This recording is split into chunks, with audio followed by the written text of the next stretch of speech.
Hello guys. आज हम continue करेंगे ये डकर्स स्टोरी को।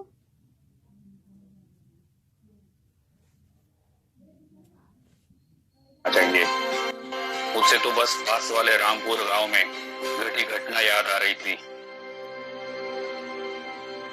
हरी के एक दोस्त के सुझाव से हरी दौड़ते हुए गांव के बाहर एक तांत्रिक के पास गया और तांत्रिक को सारी बात बताई।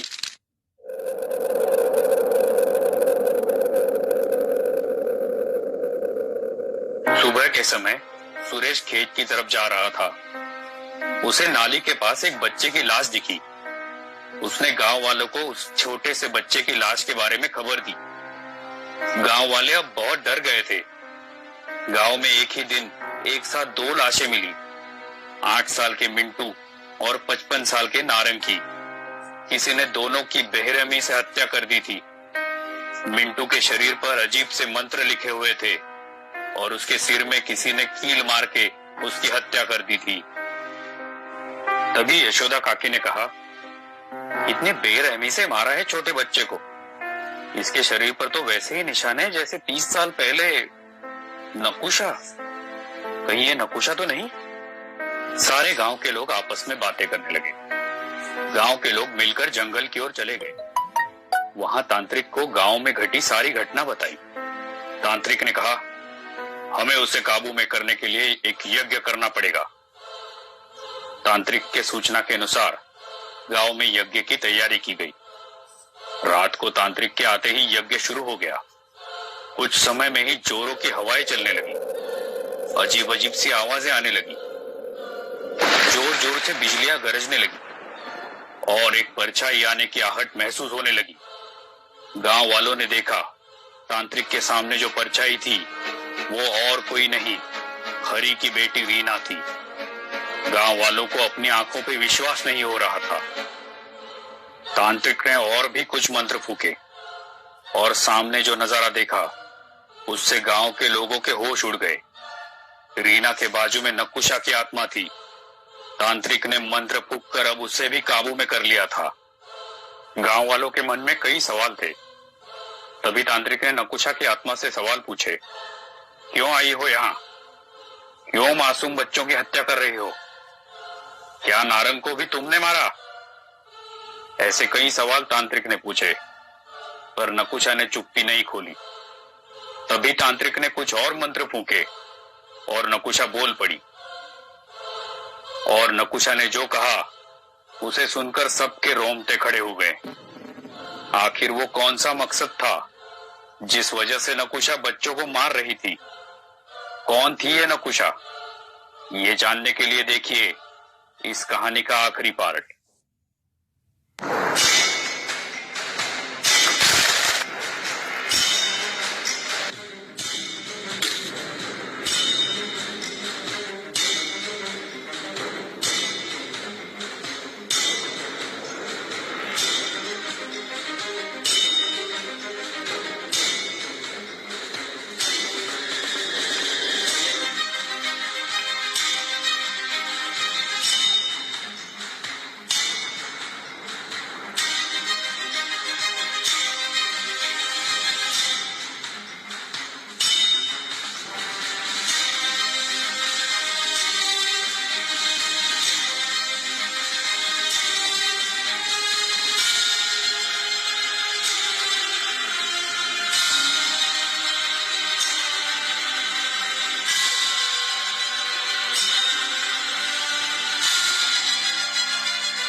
हो यहाँ? क्यों मासूम बच्चों की हत्या कर रही हो? क्या नारंग को भी तुमने मारा?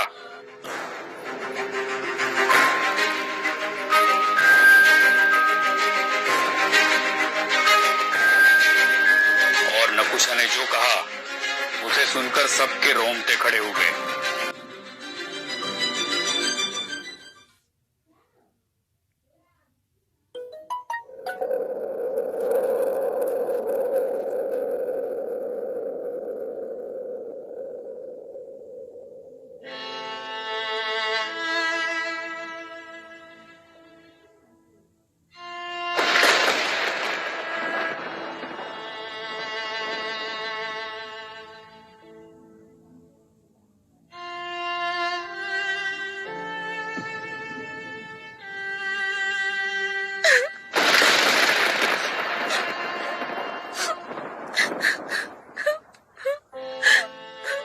उस रात मैं बहुत रो रही थी।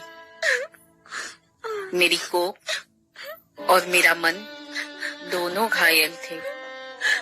बहुत दर्द हो रहा था। मन में सिर्फ एक ही ख्याल आ रहा था, अब मैं क्या करूं, कहाँ जाऊं? आज मैंने और मेरे ससुराल वालों ने अपनी 8वीं बच्ची की हत्या की थी। जी हाँ, हत्या।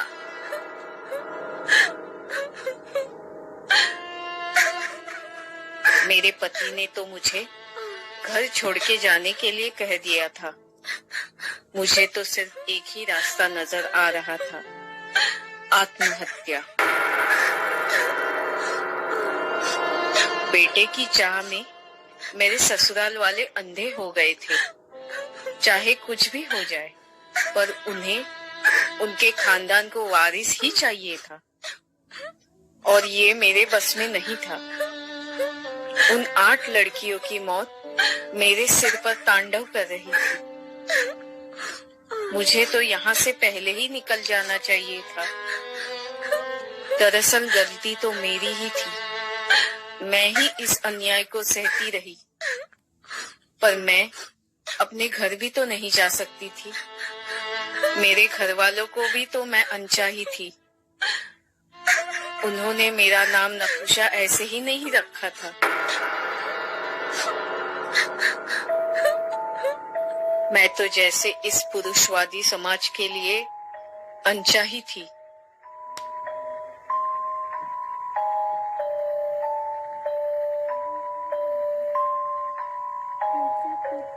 मैं उस रात आत्महत्या के इरादे से नदी के किनारे खड़ी थी और कूदने ही वाली थी कि तभी किसी ने मेरा हाथ पकड़ा।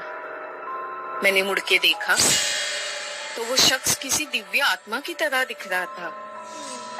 वो एक अघोरी बाबा थे। उन्होंने कहा, नकुशा, तुम आत्महत्या करके एक और पाप करने जा रही हो। आत्महत्या करने के बजाय तुम अघोरी सिद्धि की साधना करो। इस साधना के जरिए तुम्हें एक दिव्य सिद्धि प्राप्त होगी। ऐसी सिद्धि जिसके जरिए तुम अनेक लड़कियों के प्राण बचा सकती हो। समाज को लगे हुए इस भ्रूण हत्या के शाप को तुम ही दूर कर सकती हो नकुशा। बाबा अंतर्यामी थे। उन्होंने मेरे मन का दुख जान लिया था। उन्होंने आगे कहा, जीवन अमूल्य है, इसे ऐसे ही व्यर्थ मत जाने देना। उस अघोरी बाबा के शब्दों ने मेरा मन जीत लिया था, और फिर मैंने अघोरी सिद्धि प्राप्त करने के लिए अपना संपूर्ण जीवन समर्पित कर दिया।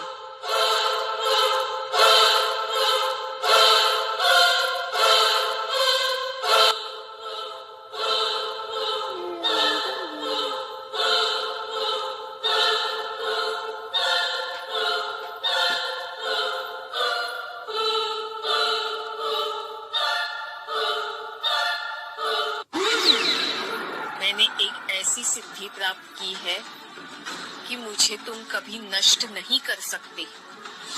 मैं कोई भी रूप धारण करके तुम्हें तुम्हारी गलती का एहसास कराऊंगी। इस गांव के लोगों ने भी माँ की कोख में बढ़ते हुए लड़कियों की जान ली है। किसने दिया ये अधिकार तुम्हें? हरी, तुम्हें भी तो लड़का चाहिए था ना? एक लड़की की जान तो तूने ले ली, इसलिए तो शादी के 4 साल बाद तुम्हारी बीवी गर्भवती हुई। तुम अगर प्रकृति के साथ छेड़छाड़ करोगे तो प्रकृति का प्रकोप तो सहना ही होगा। तुम्हारे इस कृत्य के लिए मुझे तुम्हें सबसे पहले मार डालना चाहिए था, लेकिन इस बार तुम नहीं बचोगे।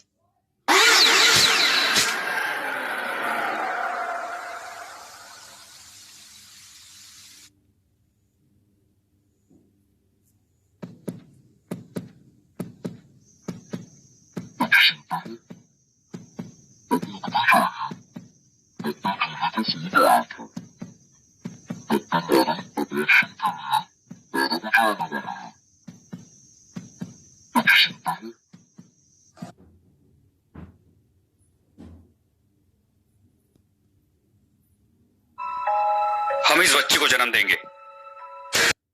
भी रूप धारण करके तुम्हें तुम्हारी गलती का एहसास कराऊंगी। इस गांव के लोगों ने भी माँ की कोख में बढ़ते हुए लड़कियों की जान ली है। किसने दिया ये अधिकार तुम्हें? हरी, तुम्हें भी तो लड़का चाहिए था ना? एक लड़की की जान तो तूने ले ली, इसलिए तो शादी के 4 साल बाद तुम्हारी बीवी गर्भवती हुई। तुम अगर प्रकृति के साथ छेड़छाड़ करोगे तो प्रकृति का प्रकोप तो सहना ही होगा। तुम्हारे इस कृत्य के लिए मुझे तुम्हें सबसे पहले मार डालना चाहिए था, लेकिन इस बार तुम नहीं बचोगे।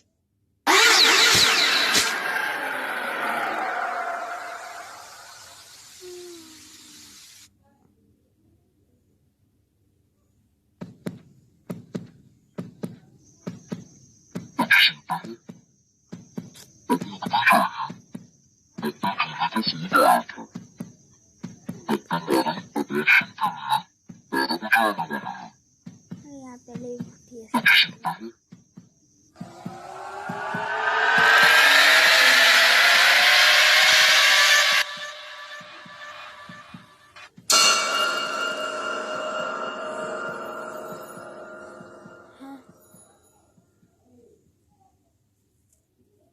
आज सुनते हो? अब उठ भी जाइए। डॉक्टर जूली का फोन आया था। डॉक्टर नारंग अबॉर्शन के लिए 12 बजे आने वाले हैं। कितना डरावना सपना था। ऐसे लग रहा था जैसे सब सच में हो रहा है। क्या क्या बात कर रहे हो आप? कौन सा सपना? ये कैसी बातें कर रहे हो आप? कुछ नहीं, बस एक बहुत बुरा सपना देखा। सरिता, हम इस बच्ची को जन्म देंगे।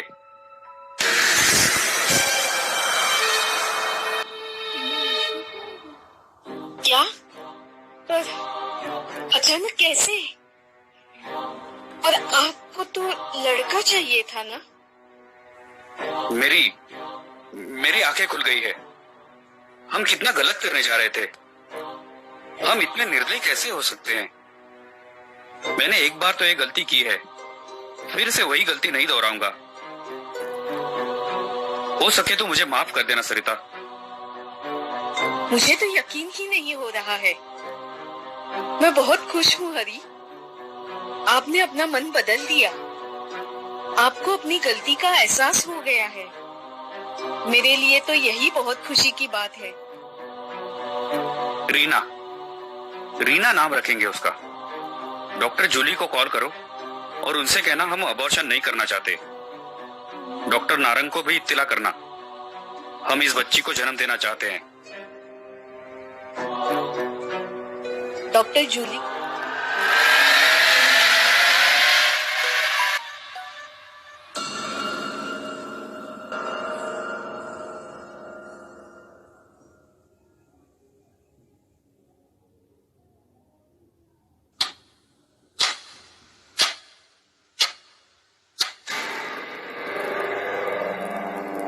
ऐसा क्या हुआ होगा जिस वजह से हरी ने अपना मन रातों रात बदल दिया? ऐसी कौन सी काली जादू है इस गुड़िया में?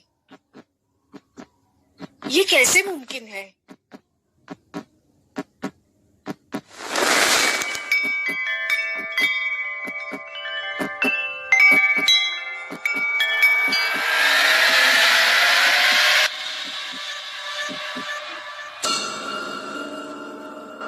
नकुशा बहन, कल अबॉर्शन है, लेकिन मुझे इस बच्ची को जन्म देना है।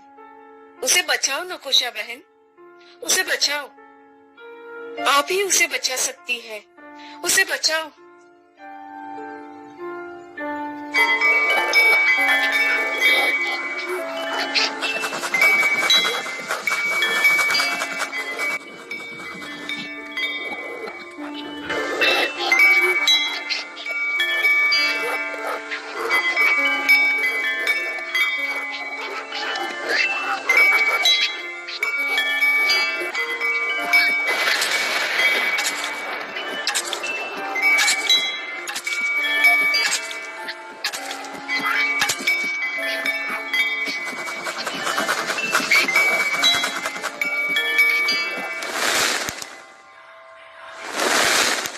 तकिया लो और रात को सोते वक्त अपने पति के सर के पास रख दो।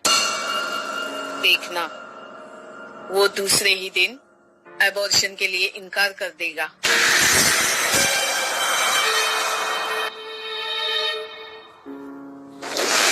ये कैसे मुमकिन है? जादू, टोना, तंत्र, मंत्र ये असलियत में होते भी है क्या, या ये सिर्फ इत्तेफाक है? मेरे माँ ने तो कहा था, पर मुझे इस पर कभी विश्वास नहीं हुआ। फिर भी मैं नकुशा इस अघोरी औरत से मिली। मुझे तो अभी भी यकीन नहीं हो रहा। नाम क्या रखना चाहती हो? कुछ सोचा है?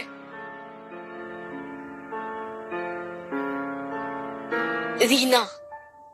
रीना नाम रखना चाहती हूँ।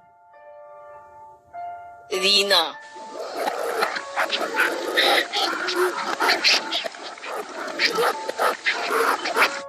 ठीक है, कल सुबह तुम्हारी इच्छा पूरी हो जाएगी। जा, घर जा। नकुशा बहन, मैं आपकी बहुत आभारी हूँ। नकुशा ने कहा हुआ हर एक लफ्ज सच निकला। कुछ समझ में ही नहीं आ रहा है, ये सब सच है या सिर्फ एक इत्तेफाक। एक गुड़िया कभी किसी का मन बदल सकती है? नहीं, ये तो सिर्फ इत्तेफाक ही होगा।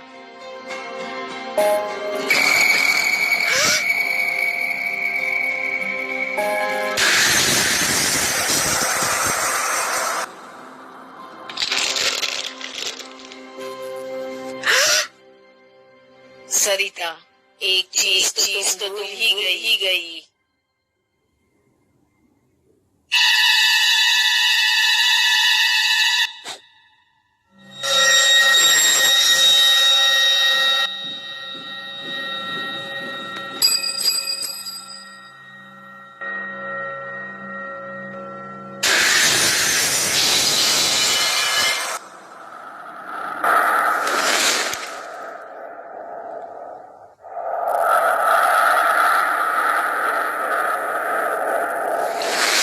और हाँ,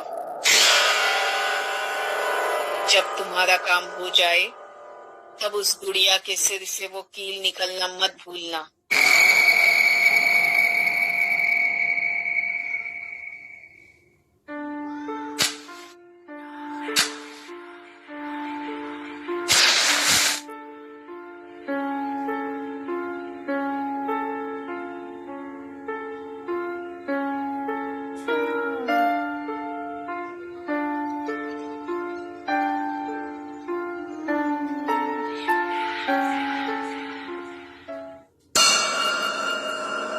ये कहानी आपको अच्छी लगी हो तो हमें सब्सक्राइब करें, हमारा इंस्टाग्राम और फेसबुक।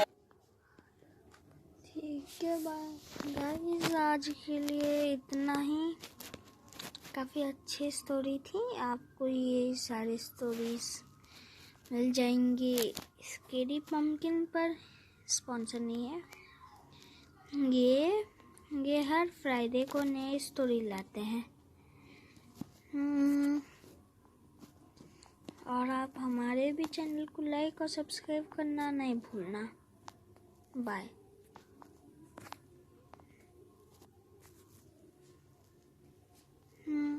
ठीक है, गुड बाय।